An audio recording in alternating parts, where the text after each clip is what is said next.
nandito na tayo sa lugar, saan natin yung bibili mga palakang ilalagay natin? Maging alento kayo. Pag-itis ko! Maging pag-matsyag sa mga palakang nandyan. Yan!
We are Group 2 and we're glad to be here na may present sa inyo ang isa sa mga importanteng system na meron sa palaka at yan ang respiratory system. So ngayon, before we even start, gusto ko ma-energize ang bawat isa. But somehow, ewan ko kung makatulong ito, magkaroon tayo ng brief idea. But gusto ko magkaroon tayo ng energy for us to be able to listen well sa ating discussion. So partners, kung ano ko partner, as partner, tawag ka. So partner na kami natin sa kakaroon tayo ng icebreaker na. So, ipapakita kami ng mga picture natin. Tapos meron yung mga leads. Tapos nagtatawag kami ng isang student para kompleto yung sinasabi nila. So, ang first lead natin ay, ayan, ang lead ay POP ng reserve na palaka. Okay, sino ang go. Complete kami. Tapos kailangan yung condition yung pagbayad.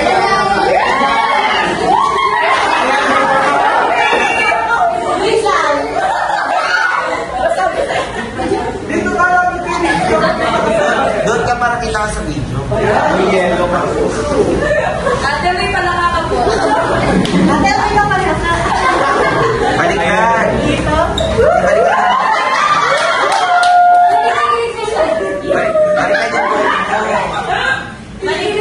Balikan yung buho.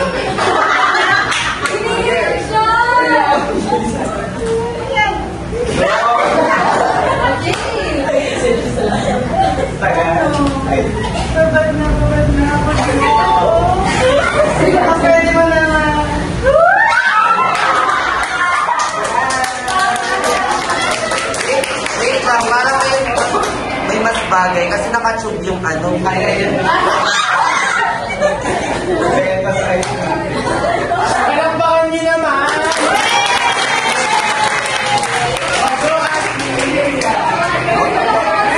Wait lang, wala bang gagawa sa grupo ninyo nung Brother, wala!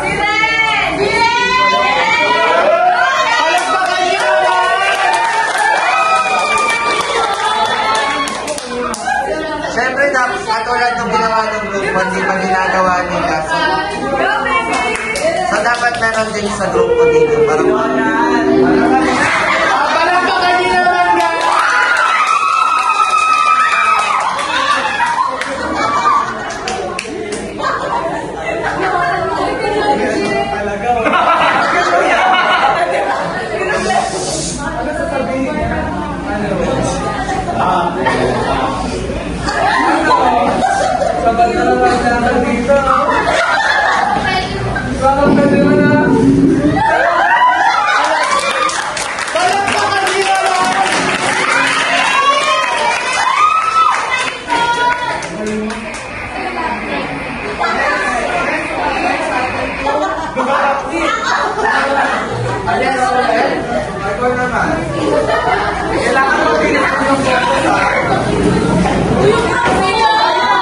Sino naman kaya gagawa sa grupo nila? Saan po?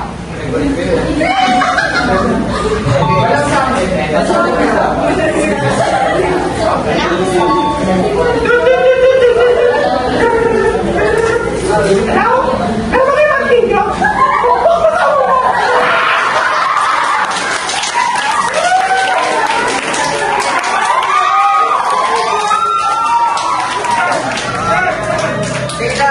counterpart sa grupo nyo.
Hindi ko gagalaw muna ko.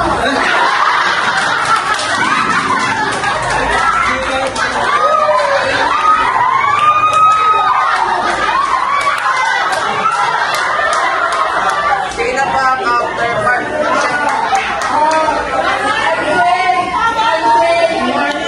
Siyempre, dapat nakasalamin.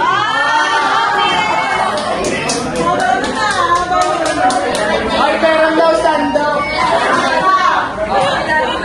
Walang mas. Hindi ko alam. Walang mas na. Ikaw, bari mo daw yung mas mo tayo.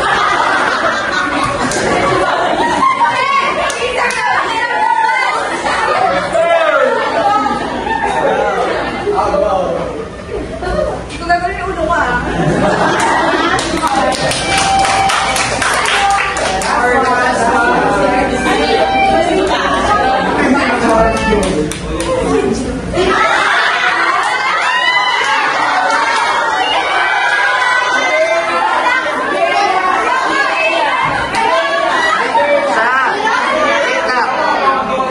Si Roan Tamasanggan gaganap dapat na counterpart.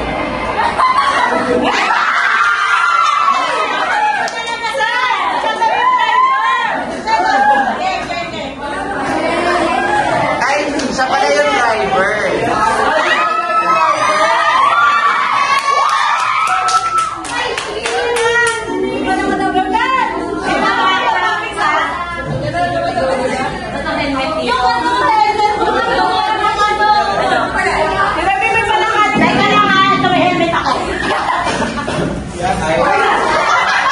Ay, prepared.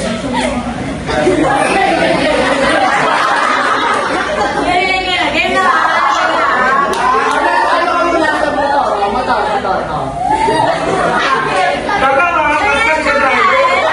Ito yung natanggal. Bakit yan? Yung counterpart. Tigilan na natin, sir. Matatakot na tayo.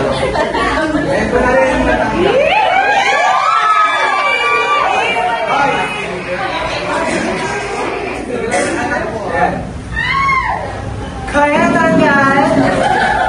Kaya tanggal.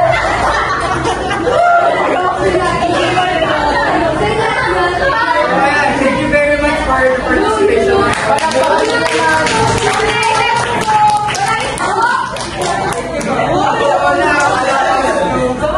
Formally start with our presentation. Ay, di pa pala. Okay, so first, before we start, discuss ko muna yung mga parts para maging familiar kayo sa magiging process. Kasi babanggitin yung mga parts na yun during the process. Pag nag-explain na yung process. First is, ipahito kasi yung way of respiration ng different stages ng frog. So sa una, yung larvae stage, or yung tatlong stage ng frog. Ang way of respiration niya ay through gills. Ay! Hala! Hala! Alam mo yung so, meron siya ng three main parts. External gills, internal gills, and gills. So, yung internal gills and external gills, yun yung kapag ano kayo ng isla, yun yung hasa. Katulad siya nung externalize yung hasa. After tayo pa lang yung placement, external gills nakikita sa labas, internal gills hindi. Tapos sa gill slit, ayan yung opening mismo kung saan lumalabas yung gills para huminga yung hasa. So next is the pulmonary respiration. Ito na yung main respiration ng isang grown-up na frog. So very similar siya sa respiration ng humans. Meron tayong external airs or yung below. This one. Internal airs, yung nasal cavity, kung saan naiipon yung internal airs, yung nagko-connect sa mouth natin and sa nose natin. Ang buccal cavity, which is otherwise known as soundboard. And ang glottis, which is sa humans, yun yung parang voice box. Sa larynx,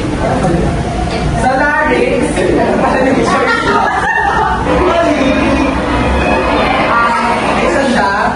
Sa frogs naman, kapag very short lang kasi yung sa frogs kasi very direct yung frog nila sa heart and lungs.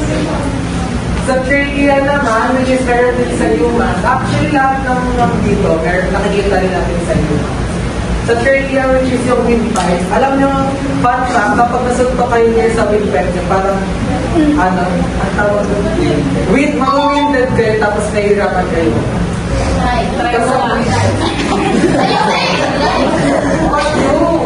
Maggawa. Sa throat naman, ito yung parang primary branch kung saan hihiwalay yung air papunta sa dalawang lungs natin. Sa lungs, yun yung parang main sac ng air dito sa chest ng both humans and ng frogs. And sa pulmonary arteries and veins, yun na mismo, doon na mismo, magko-connect ay mapupunta yung oxygenated blood, ay yung oxygen sa blood. Yung ba yung water niya? Next is sa cutaneous respiration. Ang main parts ng cutaneous respiration is yung skin. Katulad na sa mga Filipinos, sa skin sila humihinga. Which is, meron silang mucus gland para makip ng moist yung skin nila. And yung capillary to the dermis, parang kapag humihinga yung frog sa skin nila, hindi na dumadiretso sa heart, diretso na agad sa blood vessels nila. And last is the bucopharyngeal respiration, which is paghinga sa mouth. Ang kinaibahan nito sa nasal respiration or sa which sa mouth lang siya mismo nangyayari, hindi na siya dumadiretso din sa lungs. Like, ang magiging parts, ang mga main parts na isang buccal cavity, which is also known as mouth. The bucopharyngeal lining, which is yung lining sa loob ng tubig kung saan nangyayari yung transfer ng oxygen sa tubo.